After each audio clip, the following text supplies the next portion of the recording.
इतना प्राचीनतम मंदिर जीवंत हालत में हमारे भारतवर्ष में कोई दूसरा मंदिर नहीं।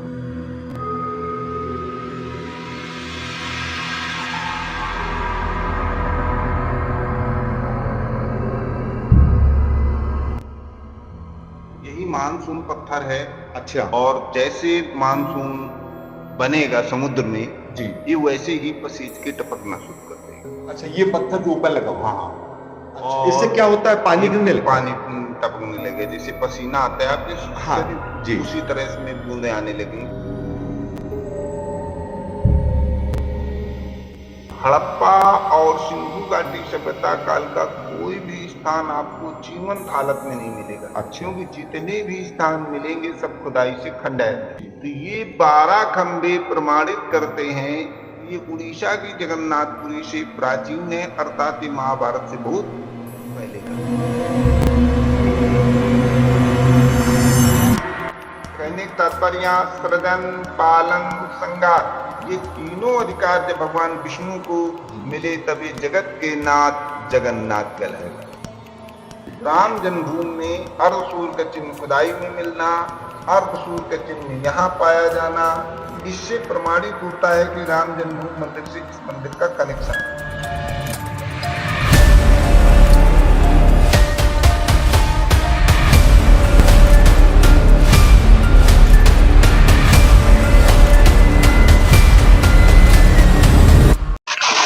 आज हम बेहटा के प्राचीन जगन्नाथ मंदिर परिसर में खड़े हैं।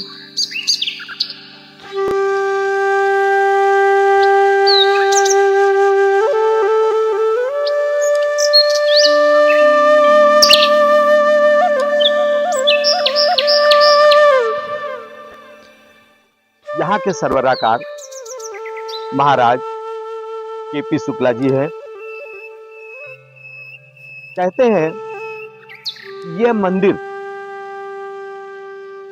वैसे तो लोग बात करते हैं कि जगन्नाथ जी का मंदिर उड़ीसा में है, जहां पर भगवान श्री कृष्ण दाऊ और अपनी बहन सुभद्रा के साथ विराजमान है। लेकिन यहाँ की कथा, जैसा कि महाराज जी ने बता रहे हैं, उसके अनुसार भिन्न है। उनका कहना है कि ये पाषाण कालीन मंदिर है। भगवान राम के पूर्वज भी यहाँ पर आकर के अर्चना पूजा अर्चन करते थे। इसी बात पर आज हम जानेंगे इस मंदिर की वास्तविकता, इसकी सत्यता, इसका पुरातत्व स्वयं के.पी. शुक्ला जी के मुखातिब।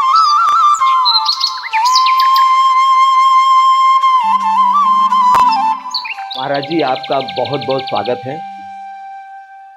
पारदर्शी न्यूज चैनल की ओर से आपका बहुत बहुत अभिनंदन। महाराज जी, हम लोग पारदर्शी विकास समाचार पर से आए हुए हैं। जैसा कि जानकारी है कि पाषाण कालीन ये मंदिर है, इसके विषय में हम आपके मुख से श्री मुख से सुनना चाहते हैं कि मंदिर की विशेषता क्या है। ये मंदिर की सबसे मुख्य विशेषता तो आज ये विश्व चर्चित है। यहाँ जो लगा हुआ मानसून पत्थर है, छत पे लगा हुआ ये चौकोर पत्थर जो स्क्वायर में है, जी यही मानसून पत्थर है। अच्छा। और जैसे मानसून बनेगा समुद्र में जी ये वैसे ही पसीज के टपकना शुरू कर देगा। अच्छा, ये पत्थर जो ऊपर लगा हुआ है। हाँ। अच्छा, इससे क्या होता है? पानी गिरने लगता है? पानी टपकने लगे, जैसे पसीना आता है आपके हाँ, शरीर, जी। उसी तरह इसमें बूंदे आने लगेंगे पसीने। अच्छा, ये जो ऊपर वाला पत्थर है, बीच में लगा हुआ है? नहीं, चौकोर पत्थर, चौकोर पत्थर स्क्वायर पे लगा जी, हुआ जी, है। जी, जी। तो यही मानसून पत्थर है। और अच्छा। जैसे मानसून बनेगा ये वैसे ही पसीज के टपकना शुरू कर देगा। अच्छा। और ये तब तक टपकेगा जी। जब तक मानसून हमारे उत्तर प्रदेश में पूर्णतया नहीं आएगा। अच्छा। जैसे मानसून हमारे उत्तर प्रदेश में आएगा जी। ये सूख जाएगा। जैसे पिछली वर्ष अच्छा, मानसून आने के पश्चात ये पानी सूख जाता, फिर नहीं आता है? जी, अच्छा। जैसे पिछली वर्ष आप 7 जुलाई तक आते तो इसमें बूंदे दिखाई दी। जी। 8 जुलाई को जैसे ही मानसून हमारे उत्तर प्रदेश में प्रवेश किया ये सूख गया। जी, जी, जी। तो ये जैसे मानसून आता, दूसरी खासियत और इसकी ये होती है कि जिस प्रकार की बरसात होनी होती उसी प्रकार से बूंद आती है। अच्छा। हाँ, यदि इसके संपूर्ण पत्थर पे शुरू से बूंद आ जाए तो शुरू आषाढ़ से ऐसी बरसात होगी कि बाढ़ भी आ जाएगी। अच्छा, यदि इसके संपूर्ण पत्थर पे बूंद नहीं आती, किनारे बॉर्डर पे बूंद आएगी, फिर 10-15 रोज बाद संपूर्ण पत्थर पे बूंद होगी, इसके मतलब ये संकेत देता है कि मानसून लेट चलेगा। अच्छा, यदि इसके कोने में बूंद आती तो नॉर्मल बरसात होगी। दूसरी बात ये है कि जैसे इतना प्राचीनतम मंदिर जीवंत हालत में हमारे भारतवर्ष में कोई दूसरा मंदिर नहीं। इसका प्रमाण क्या है कि इतना प्राचीन मंदिर पूरे भारतवर्ष में जीवंत हालत में नहीं मिलेगा। पहला तो प्रमाण ये देखेंगे, इसका ये जो चिन्ह बना हुआ है, इस चिन्ह को बड़ा सजा के मंदिर नुमा बना के उसके अंदर रखा गया। हम जब से इतिहास में सिंधु घाटी सभ्यता पढ़ते हैं तो सिंधु घाटी सभ्यता में लिखा गया है कि सिंधु घाटी सभ्यता काल के लोग प्रतीक चिन्हों की पूजा करते थे। और वहीं लिखा है कि सिंधु घाटी सभ्यता संसार की सबसे प्राचीनतम सभ्यता है, हमारे भारत की नहीं, विश्व की सबसे प्राचीनतम। ये चिन्ह प्रमाणित करता है कि ये स्थान बहुत ही प्राचीनतम। अच्छा, ये जो पुष्प बना हुआ है ये उसी का प्रमाण है, उसी सिंधु घाटी से ही संबंधित है। दूसरा प्रमाण ये देखेंगे जो ऊपर चरणों में भगवान के नीचे जो मूर्ति बनी हुई है, ये पशुपतिनाथ की। अच्छा जी, ये पशुपतिनाथ की मूर्ति आपको भारतवर्ष के किसी मंदिर में देखने नहीं मिलेगी। जब इतिहास में जब हम हड़प्पा सभ्यता पढ़ते हैं तो सेम टू सेम यही फोटो है। हड़प्पा और सिंधु घाटी सभ्यता काल का कोई भी स्थान आपको जीवंत हालत में नहीं मिलेगा। क्योंकि जितने भी स्थान मिलेंगे सब खुदाई से खंडहर मिले। इसलिए ये सिंधु घाटी और इनके चिन्हों से प्रमाणित होता है कि इतना प्राचीनतम मंदिर जीवंत हालत में हमारे भारतवर्ष में कोई दूसरा मंदिर जो भी मिले सब खंडहर मिले। तीसरा प्रमाण आप ये देखेंगे, ये 12 खंडे। जब हम राजा शिवी का इतिहास पढ़ते हैं, कबूतर वाले राजा शिवी का, एक तरफ तराजू में कबूतर, दूसरी तरफ अपना मांस काट के रखते थे। ये इतिहासकारों का मानना है कि जो 12 खम्भों के मंदिर अर्थात 12 दुआरी, ये राजा शिवी के जमाने में बने। इसका पहले ओपन होता था। लेकिन जैसे जैसे राजा यहाँ आते गए, एक दीवार खड़ी कर दी गई और खम्भों के बीच की दूरी को कवर कर दिया गया। अब हम ध्यान देते हैं कि राजा शिवी कौन हुए। राजा शिवी चंद्रवंश में दुष्यंत और शकुंतला से बहुत पहले। दुष्यंत और शकुंतला के बहुत बाद महाभारत, और महाभारत के बाद उड़ीसा जगन्नाथपुरी बनी। तो ये 12 खंबे प्रमाणित करते हैं कि ये उड़ीसा की जगन्नाथपुरी से प्राचीन है, अर्थात ये महाभारत से बहुत पहले का है। तीसरा प्रमाण ये है कि अभी लोग 99% नहीं जानते कि शिव जी को विश्वनाथ क्यों कहते हैं और जगन्नाथ क्यों कहते हैं। ये बात तो है महाराज जी। ये होता क्या है कि जब शिव अखंड समाधि में जाते हैं तो जो शिव के पास पद है, संहार पद, ये भगवान विष्णु के पास आ जाता है। ये भगवान विष्णु जगन्नाथ कहलाने लगते हैं। और जब भगवान विष्णु शयन में जाते हैं तो जो विष्णु के पद हैं ये शिव के पास पहुंच जाते हैं, ये शिव विश्वनाथ कहलाने लगते हैं। जैसे आप शिव पुराण पढ़ेंगे तो शिव पुराण के पेज नंबर 35 पे कहानी मिलेगी, अर्थात जहाँ 1000 लिंगों का वर्णन है कि किस लिंग की किस प्रकार स्थापना हुई, वहां आता है जगन्नाथ लिंग। शिव जी बताते हैं कि जब सतयुग में प्रथम बार अखंड समाधि में जाने लगे तो शिव जी ने सोचा कि यदि अखंड समाधि में चले जाएंगे तो हमारे पास जो संहार पद है, डिस्ट्रॉयड पावर, ये शून्य हो जाएगा। और शून्य हो जाएगा तो यहाँ कोई व्यक्ति मरेगा नहीं, और यदि कोई व्यक्ति मरेगा नहीं तो संसार का संचालन सब बिगड़ जाएगा, डिसबैलेंस हो जाएगा। इसलिए हमें समाधि में जाने से पहले ये संहार पद किसी को देना चाहिए। शिव जी ने विष्णु से कहा कि हम अखंड समाधि में जाना चाहते हैं, पद आपको हम देना चाहते हैं। विष्णु ने कहा बगैर आपकी कृपा दृष्टि के पद ग्रहण नहीं कर सकते। यदि आप अर्घ्य रूप में आए, जिस शिव मूर्तियों में अर्घा होता है, अर्घ्य का मुख हमेशा उत्तर दिशा को होता है। यहाँ आप देखेंगे जो नीचे के सिरा है ये शिव अर्घ्य टाइप में, ये उत्तर ये। तो जब बना हुआ, जब शिव ने पदभार दिया तब शिव ने कहा कि आज से तुम जगत के नाथ जगन्नाथ कहलाओ। ऊपर मूर्ति के ऊपर आप देखेंगे, ऊपर जो सिंहासन बना हुआ है उसमें बैठी हुई मूर्ति हाँ है ब्रह्मा जी की मूर्ति, जी ये विष्णु और ये नीचे क्षीरा शिवर की टाइम महेश।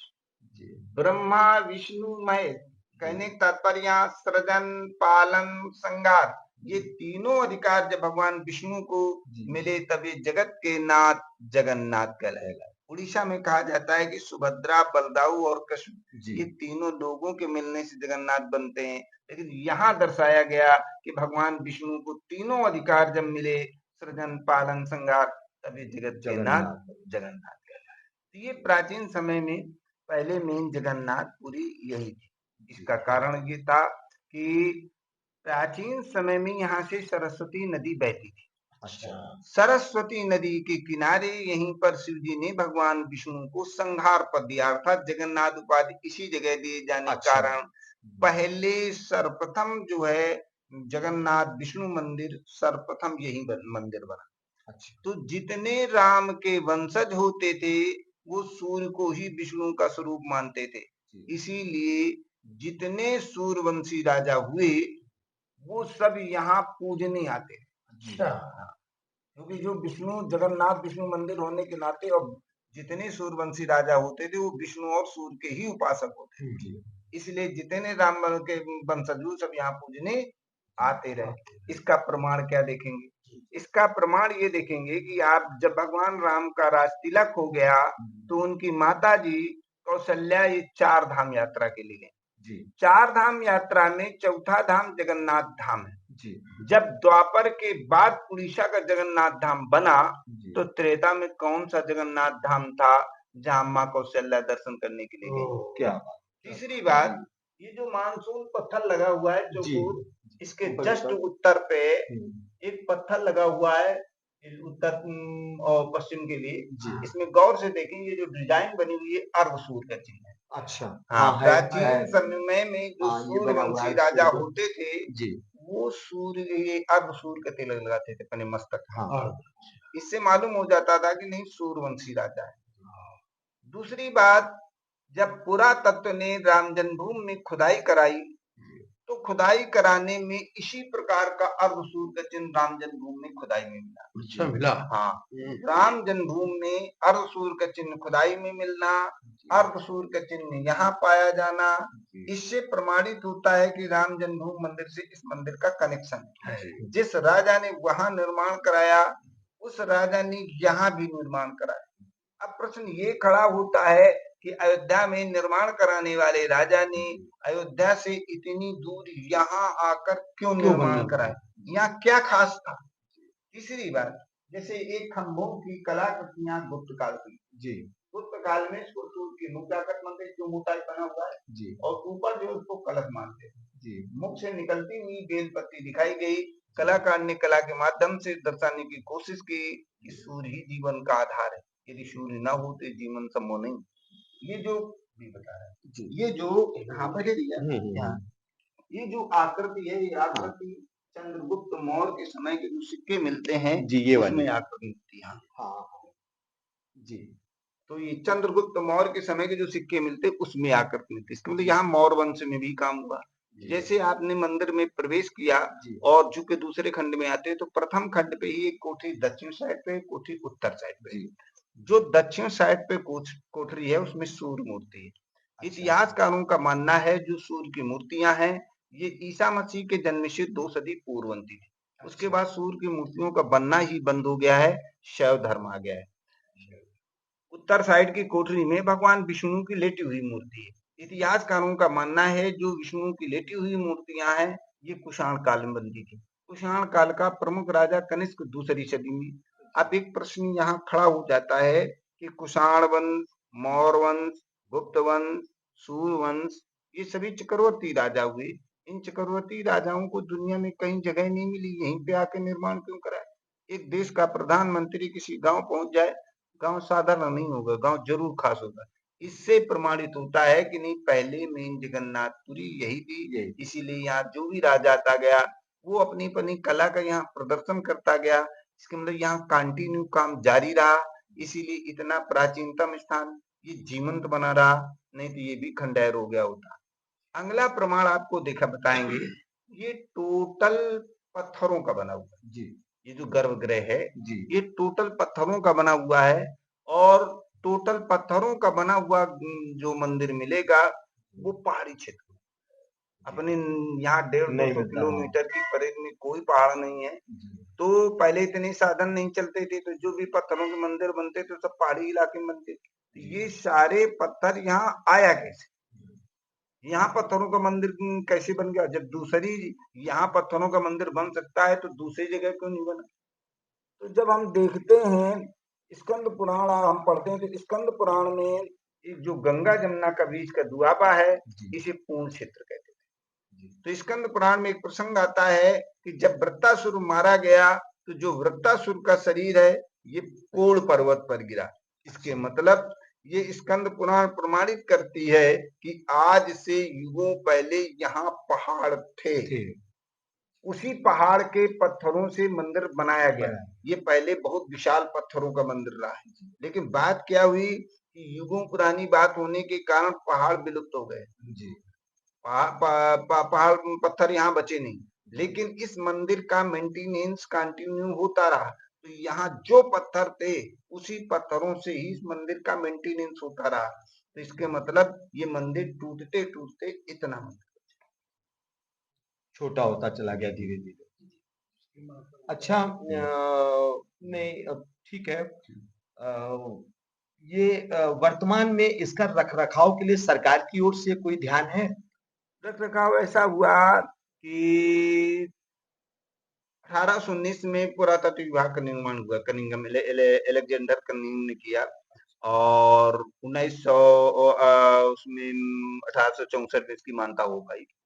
तो उसने उस समय देखा कि बहुत से राजवंशज युद्ध के कारण मार दिए गए, उनकी देखरेख करने वाला कोई नहीं है। तो उसने एक विभाग का निर्माण किया कि जिसकी देखरेख कोई व्यक्ति अथवा संस्था नहीं कर रहा, उसकी देखरेख पुरातत्व विभाग करेगा। तो अब जब देश स्वतंत्र हो गया, स्वतंत्र होने में 1959 में एक धारा जोड़ दी गई कि जितनी पुरानी इमारतें वो सब पुरातत्व के अधीन मानी जाएंगी। तो सही लोगों ने पुरातत्व ने इस मंदिरों में अधिग्रहित करना शुरू कर दिया। जहाँ पुजारियों के वेतन की बात आई तो वहाँ वो कहने लगे कि हमारे यहाँ इसका कोई प्राविधान नहीं, क्योंकि ये किलों की देखरेख के से विभाग बना हुआ था। करिए, अच्छा इसका महाराज, देखरेख पुरातत्व विभाग करता है। महाराज जी, आप इस मंदिर में कब से सरबराह? हम जो है यहाँ से वही 58-59 साल हो गए। पहले पिताजी करते थे पूजा, उसके बाद हम पूजा करते। अच्छा, पिताजी के पहले दूसरे।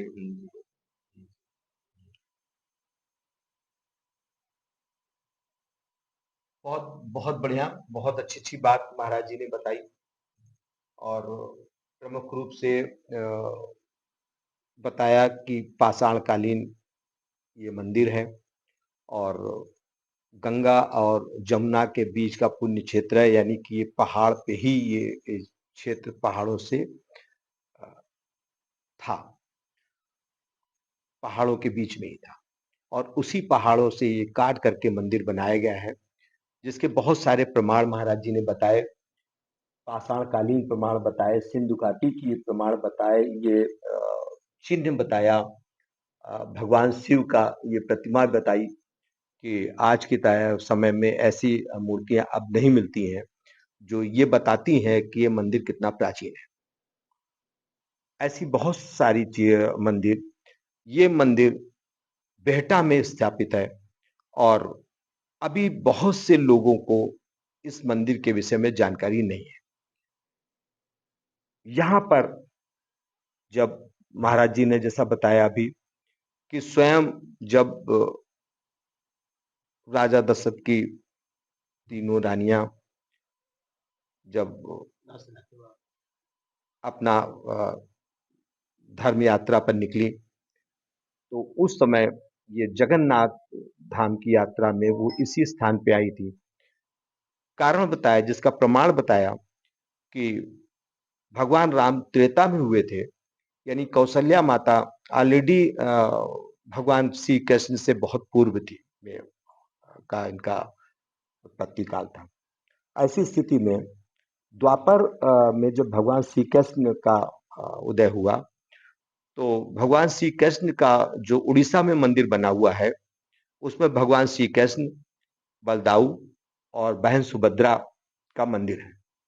तो इसका मतलब यह है कि उसके अनुसार माता कौशल्या धर्म यात्रा में इसी मंदिर में आई थी। एक प्रमाण और बताया कि जो सूर्य का अर्ध सूर्य का प्रतीक चिन्ह यहाँ ऊपर बना हुआ है, ऐसा ही प्रतीक चिन्ह अयोध्या में भी है, राम जन्मभूमि में भी है। तो ये हमें बताते हैं कि अति प्राचीन मंदिर है। महाराज जी का बहुत बहुत धन्यवाद, बहुत बहुत आभार, बहुत अच्छी अच्छी जानकारियां आपने दी। आपका बहुत बहुत